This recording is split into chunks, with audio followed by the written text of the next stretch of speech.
Hello, we're going to go over the strategies for writing up your literature review for Project 3, which is Step 4. First, what we're going to go over is a reminder of the purpose of a literature review. Remember that a literature review is a critical look at the existing research that's significant to that research and especially to the specific research topic that you have decided to investigate. And literature reviews do many things, and four of the main points that a literature review should cover would be that it provides the reader with background information. This means that you are going and finding sources, you're analyzing sources, synthesizing sources, and then representing those sources in a way in which gives us a very nice and general overview of what has been researched and what is the background of this research topic that has been researched.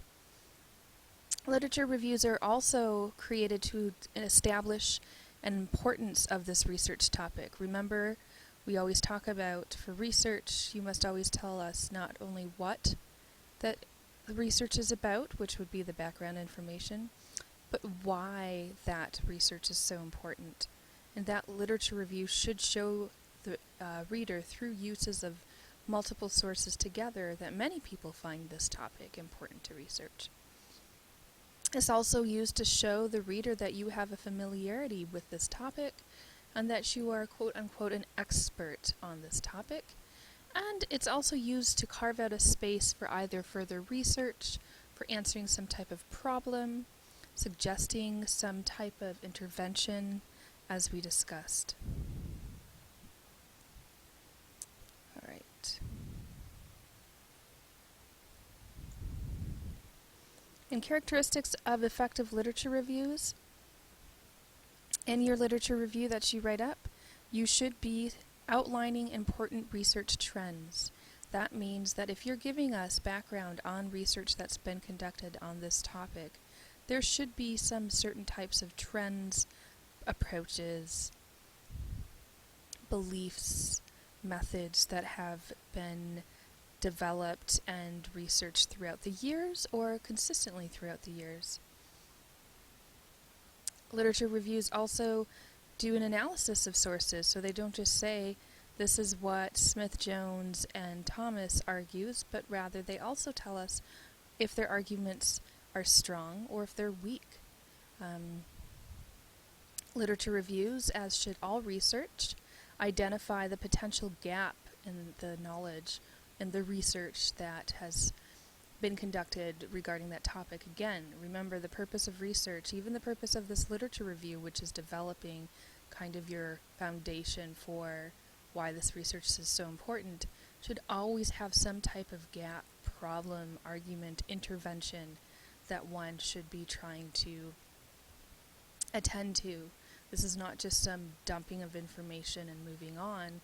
This is exploring research on a specific particular topic for a particular purpose, whether that be showing that the research is incorrect, showing that the research is limited, showing that the research needs further research, whatever that may be.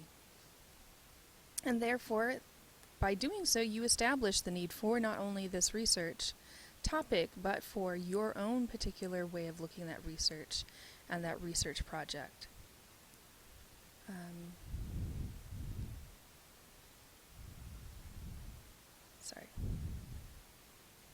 So, we have gone over and have created steps for writing the literature review through steps 1 through 3, where we did planning. You planned and kind of told me what it was that you were going to research. You then went in and you found and read and annotated research. And then I asked that you analyze that research by creating concept maps and creating an outline for all the sources that you might use and in the organization that you may use in your literature review. And now you're at the drafting and revising portion. So now you have to consider, since I'm writing a literature review, what type of literature review am I actually writing?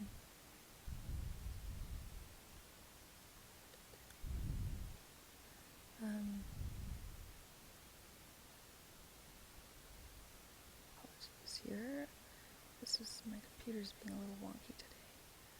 Okay.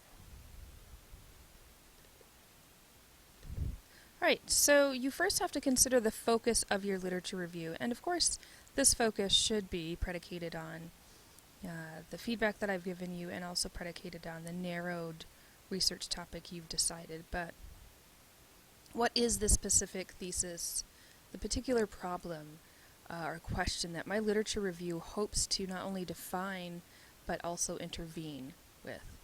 So you should at this point hopefully already have come up with that particular problem that you are attempting to not only define through the research but also consider some type of intervention. You also need to consider what type of literature review you're conducting, and for most of you, you're doing a type of kind of theoretical literature review. You are not going in and doing qualitative research or methods necessarily. Rather, you're kind of looking at various different types of research approaches or theories in order to come up with not only why is this research important and what particularly you will do with this research, but where that problem might lie that you can do some type of intervention. You also need to consider the scope of your literature review and the sources you're using.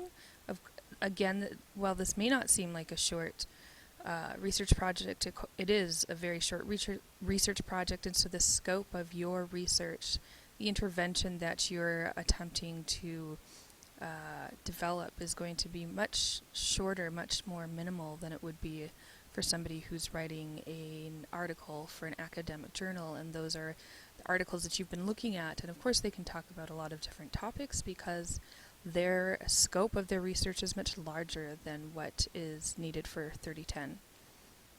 And also, what discipline am I working in? Is my literature review intervening and discussing a research topic that's important to my field? And obviously that should be very important for this literature review.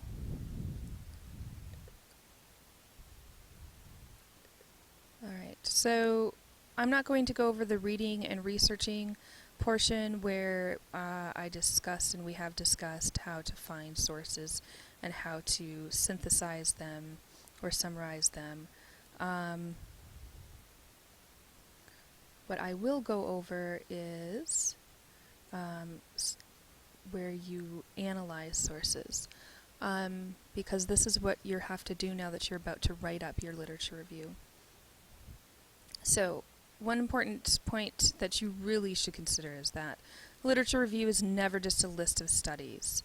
It's always an argument embedded within those studies. So you're using this research to further develop or further justify your particular view, your particular concern, and your particular problem regarding this research.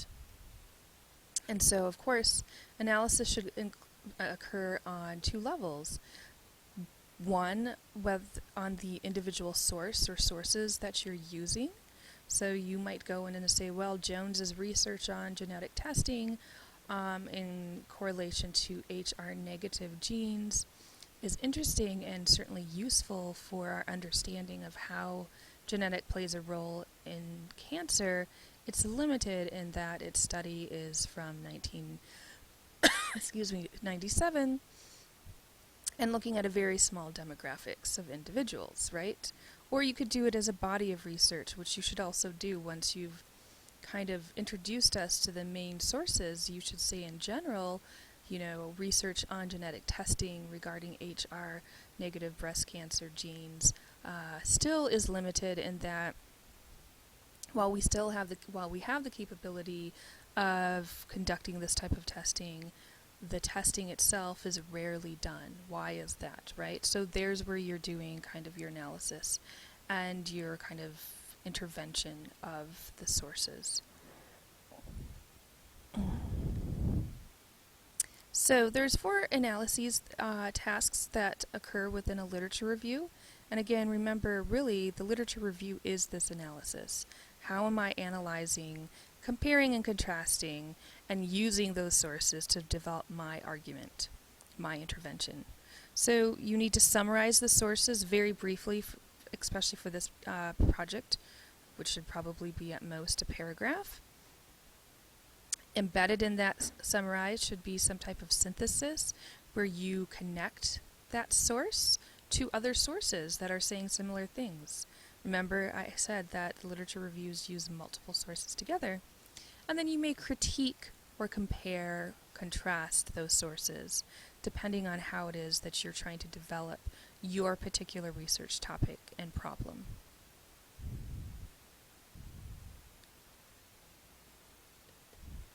I'm not going to go over the summary and synthesis, but I will go over some sample languages for how you might summarize and synthesize sources. And you can look at this later at your leisure. So some, Norman Dean has demonstrated, or, Hosman, Schwartz, and Graves was concerned with, Aslade and Stern compared, Karwowski, etc. deals with. These are some key kind of synthesis or summary phrases that one would use to show what the research and the researcher has done. You notice that it's always in past tense, and so for most of you who are using APA, you will always reference sources and reference authors' arguments as in the past tense, because as we have found, APA sees all information as old information. My suggestion to you is to then, after you've drafted up your literature review, to go in and look at when you've introduced sources or introduced concepts from authors and highlight the verbs, tenses that you're using, making sure that they're in past rather than present. You've been inoculated to use MLA your entire life, which is always in present tense, so this is going to be very difficult for you, even if you're constantly trying to remind yourself, right? I'm not going to go over the examples in the summary and synthesis for a literature review. You can go and look at that at your own leisure. I will consider talking about the comparison critique for the literature review. Those are two very different ways of combining sources together. And again, the purpose of a literature review is to use multiple sources together to make some kind of point and some kind of argument. So comparisons and critiques evaluate the strengths and weaknesses of the work. So if you were to compare sources together, you would compare them and then evaluate how their similarities and their differences are or are not effective, correct? If you're critiquing a work, you don't have to just critique one. You can critique both or three on the same type of definition that they use for a type of main concept in their research, or a type of methodology that they use when conducting research, whatever that may be. But consider these points. How do the different studies relate to each other? What might be new or different or controversial in between the sources? What views do you believe from these sources need further testing or further consideration, or is missing something, right? Or what evidence is lacking, or is inconclusive, or contradicts each other, or is just way too limited and you think it needs to be expanded upon? Or their designs or methods, do they seem unsatisfactory to you in some way? We'll look at sample languages for comparison critique. You can find many of these. I don't know if any of you have used this in the past, but they say, I say, or you could look up that text. It's got a very long list of various different ways one introduces, one analyzes, synthesizes, critiques, or compares text together. But as you can see, this ambitious but flawed study, or these studies are similar, or while the study was useful, it was limited in this way.